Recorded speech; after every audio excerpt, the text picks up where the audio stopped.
নমস্কার বন্ধুরা, সীমা রান্নাঘরে আবারও সবাইকে স্বাগত। এখানে আমি কাতলা মাছ একটু হালকা করে ভেজে নিয়েছি।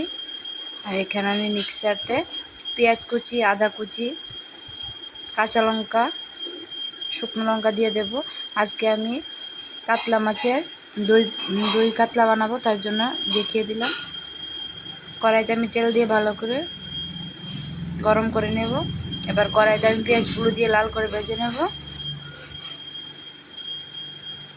একই রকমভাবে দই কাতলা বানাবেন অবশ্যই আমাকে কমেন্ট করে জানাবেন।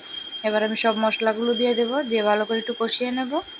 দেখুন কষানো হয়ে গেছে আমার, মশলা থেকে তেল ছিটকাচ্ছে।